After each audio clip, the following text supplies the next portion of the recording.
This is our series, Presidents and Civil Rights. We are continuing our conversation on John Tyler, the 10th president. This is part 2. We are continuing our conversation about John Tyler and slavery. Let's talk about his views on slavery. While Tyler personally disapproved of some of the aspects of the institution, he also defended it as a necessary evil and actively worked to protect it, both domestically and diplomatically.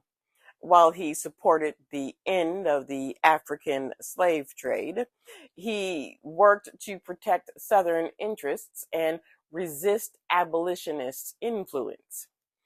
Tyler strongly believed that the issue of slavery should be decided by individual states' rights, and opposed federal intervention.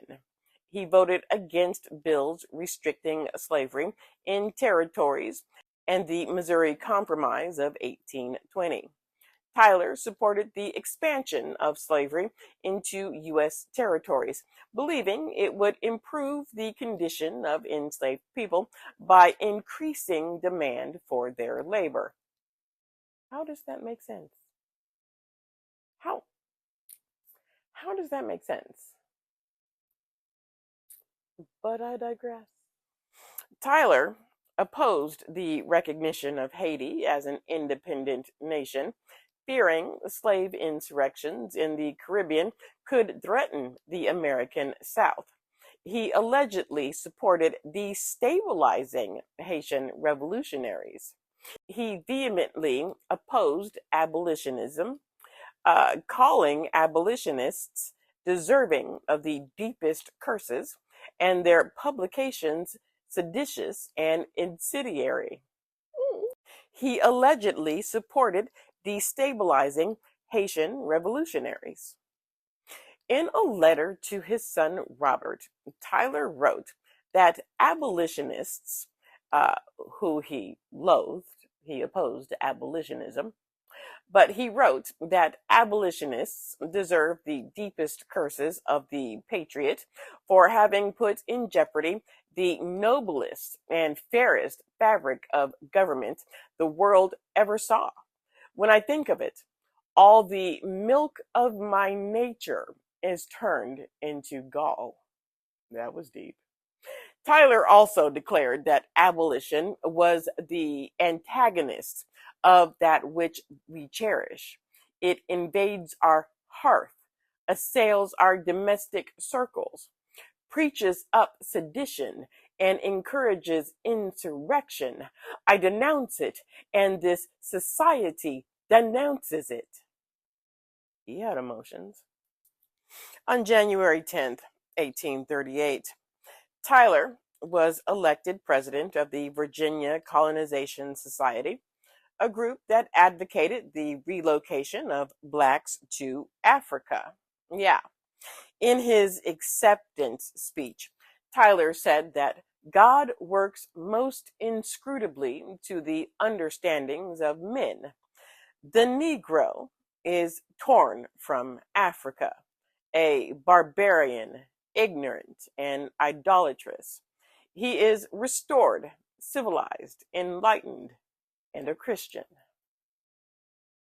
There were Africans who were Christian, like before the white man showed up.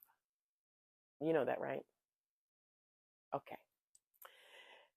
Tyler's cabinet was composed largely of wealthy Southern slave owners and even alleged disunionists, including Abel Parker Upshur and John C. Calhoun. Tyler sent a political advisor, Duff Green, to England as a secret pro-slavery emissary to discourage British abolitionists' interference in American affairs. Tyler supported the theory that British interference with American slavery was intended to weaken the United States and promote British diplomatic gains. Tyler's beliefs and pro-slavery political advice he received led to the defeat of the Quintuple Treaty in 1841, which would have limited the African slave trade, an action Tyler claimed to support earlier in his career. During this time, Tyler also strengthened the U.S. Navy to protect the American South from potential anti-slavery driven foreign invasions. At the end of his presidency, Tyler supported the annexation of Texas, which occurred under his successor, Polk, an action that he claimed would prevent British influence from dominating Texas. As Texas was presumed to enter the Union as a slave state, annexation would enhance the power of the pro-slavery South. Tyler argued that the extension of slavery to U.S. territories would improve the conditions of enslaved people by increasing their demand for their labor, which we've talked about, and we decided that that's poppycock. Yeah. Tyler initially opposed the secession of the Southern states and even chaired a peace convention in 1861 aimed at resolving the growing tensions between the North and South. However, after the conference failed and Virginia seceded from the Union, Tyler voted for secession. He led the committee negotiating the terms of Virginia's admission into the Confederacy. He actively worked to establish the Southern Confederacy. Yes, he was a Confederate. Yes, he was. Okay.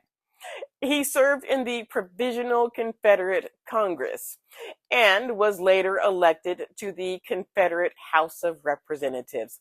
Yes, a United States president served in the Confederate Congress. Uh-huh. Yeah.